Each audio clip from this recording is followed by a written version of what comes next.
Bonjour. Alors, comment est-ce que ça va? Moi je vais bien en tout cas.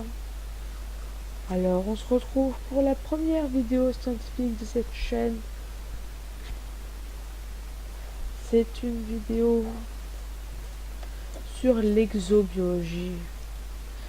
Bon, j'ai déjà dit dans la vidéo de présentation de la chaîne ce que c'était. Mais pour ceux qui l'ont pas vu, je vais le dire de nouveau. L'exobiologie, c'est tout simplement la science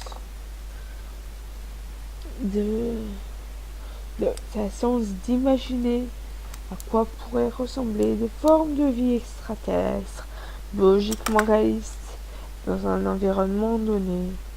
Alors ne partez pas tout de suite. C'est vrai, c'est vraiment une vraie science, ça suit des principes bien précis.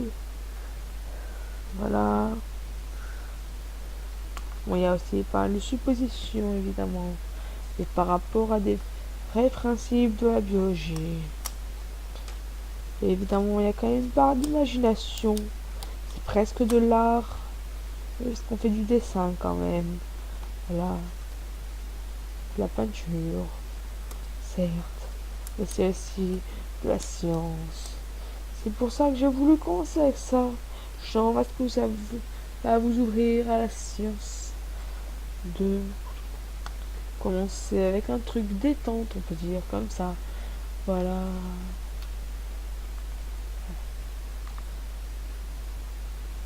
Ok. Bon. Alors donc. Voilà.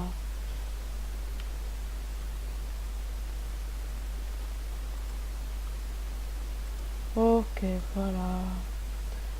Alors, donc on a cette interface, hein, ce petit programme Scratch qui nous permet de générer des conditions aléatoires de planètes. Donc on a la gravité, la pression atmosphérique, le type d'étoile. Alors donc, attendez juste, voilà. Ah, je mets ça peut-être pour après, parce que pour être sûr des types d'étoiles existants. Voilà, c'est tout.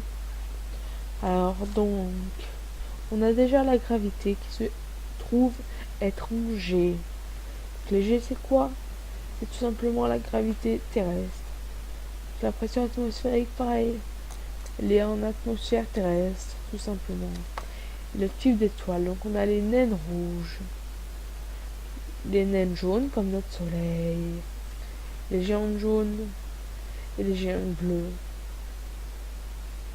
Alors donc, faut quand même faire la différence entre les naines rouges et les naines jaunes.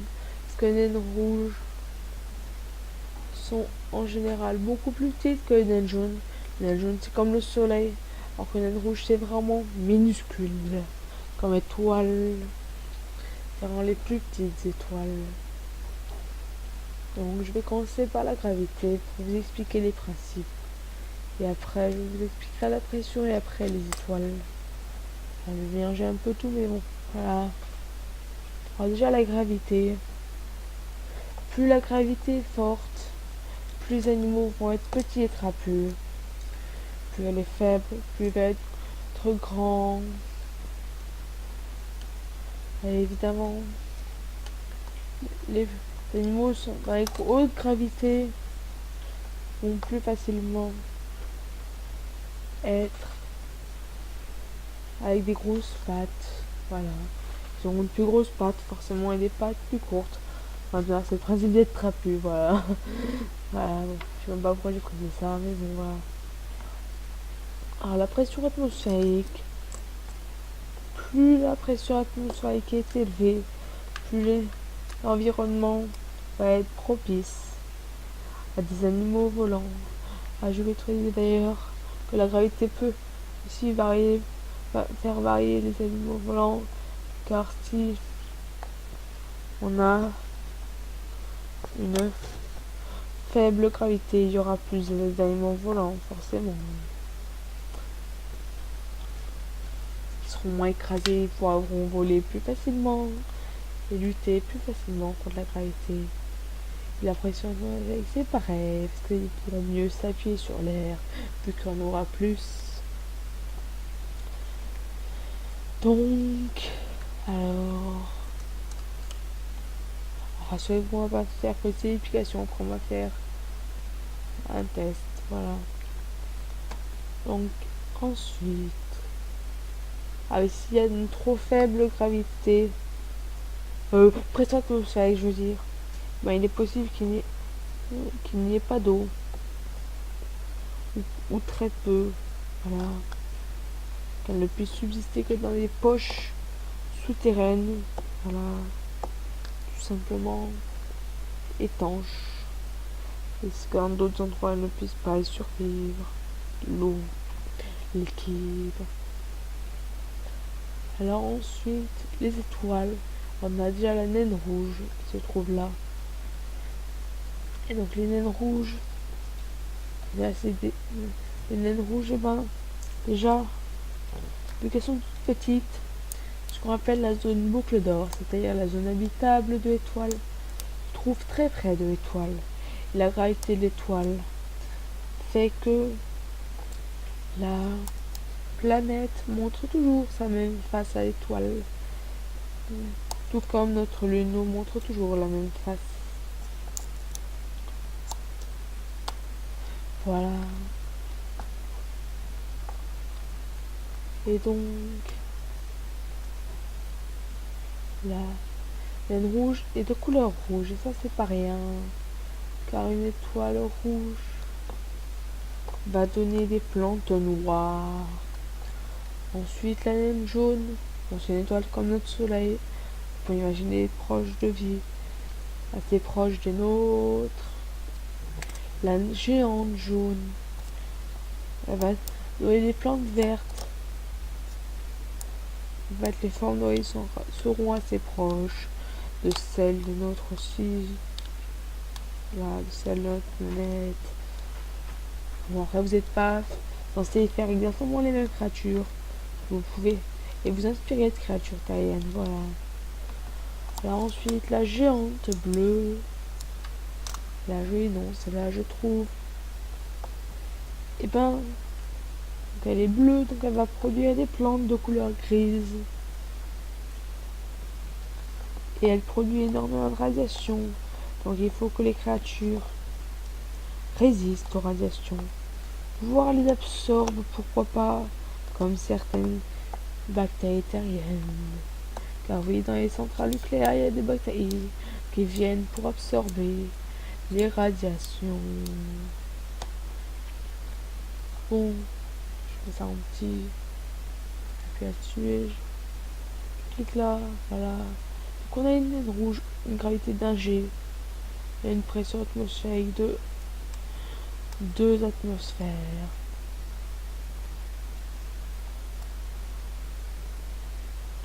Donc, la gravité est normale, voilà, pour une créature terrienne. La pression est plus forte, donc j'ai un 2 fois plus forte. Donc, peut-être pouvoir imaginer autour de cette naine rouge des plantes noires, on a dit, voilà. Alors, donc on peut imaginer. On va prendre du 30. Donc, pourquoi pas des plantes volantes. Une espèce de spirale volante. Des plantes volantes en spirale. Voilà. Et donc ensuite elle sera accrochée au sol par une petite tige fine. Ceci serait tout simplement une sorte de sac rempli de méthane ou d'hydrogène synthétisé par la plante. Et donc, voilà, on a quelques autres Hop là, je reprends le 30.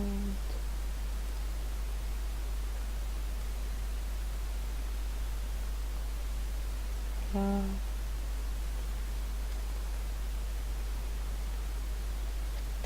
Ce sera un ballon spirale, voilà.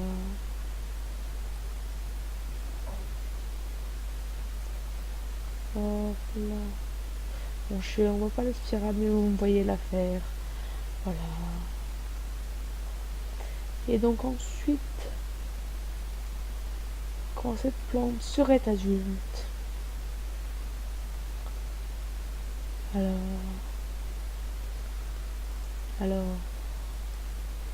elle larguerait son ballon qui disperserait des graines tout au long de son périple. Le ballon serait un peu plus écarté, pourquoi pas, voilà. Qu'il se détacherait et larguerait des graines en flottant dans l'air. On peut imaginer ceci de par la pression atmosphérique plus forte que sur Terre. Et donc, on peut imaginer des créatures rouges.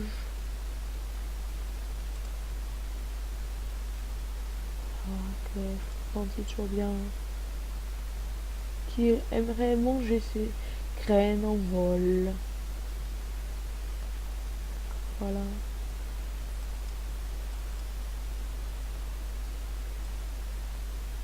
Pareil, cette créature serait formée d'un ballon, une sorte de ballon.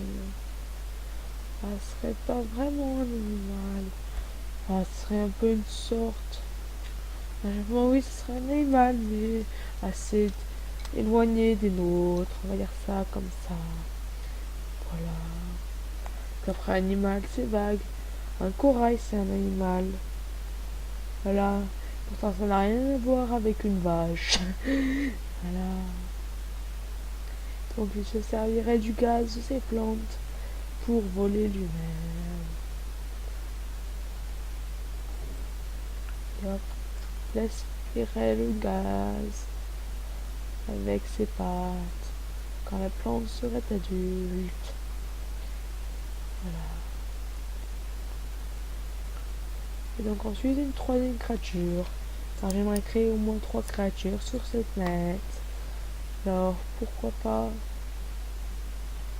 Ah, je sais. Alors donc on va prendre l'hiver. On va imaginer des petits animaux. Voilà. Qui ramperaient au sol. Telles des montagnes qui se déplacent. Voilà. Qu'ils seraient capables de tirer des petites fléchettes venimeuses. Alors vous allez dire ça n'existe pas et ça peut pas exister un animal comme ça. Et ben si ça existe sur Terre, il existe un coquillage capable de faire ça de plus. Il possède le venin le plus puissant du monde. Prendre du bleu pour le venin, voilà, hop. Donc il tuerait ces grosses créatures volantes pour les manger ensuite. Il vivrait en groupe et serait capable de les attaquer de façon coordonnée et les attaquerait de façon coordonnée. Soit je leur fais pas de cachette vu qu'ils n'ont pas la créature au-dessus. Voilà. Donc voilà. On a tout un écosystème. On pourrait dire que ceux-là sont très agressifs avec les autres de leur espèce, voilà. Oui, parce qu'il faut bien leur imaginer un comportement. Et autant s'inspirer de la Terre, car c'est le principe de l'exobiologie après tout. Ah, donc, on suppose que les extraterrestres sont liés aux mêmes lois de la biologie, malgré leurs planètes différentes. Ah, donc ils se battraient tous les printemps avec ses congénères de façon à se reproduire. Voilà. Hop là. Donc, je vais vous dire au revoir. Et d'abord, on va enregistrer ça. Voilà. J'ai déjà fait des tests comme vous pouvez le voir. Appelez test de biologie 5. Ok, on enregistre. Je vais vous dire au revoir. Ce lieu-là, voilà. Dans ce lieu-là, voilà. En fait, je vais vous montrer les nouvelles expressions de ma créature, enfin plutôt la bactérie titanienne qui me sert d'avatar. Là, je ne suis pas trop servi. Mais bon, je vais vous les montrer. Donc là, il est émerveillé. Là, il pleure. Ah, pardon, je trouvais. Ah mince. Ça, c'est embêtant. Bon, ça ne marche pas, alors je vais vous le montrer de moi-même. Voilà, il vomit.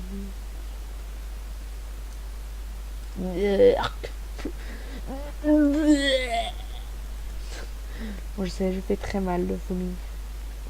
Voilà. Bon, je vais vous dire au revoir. Ciao, ciao.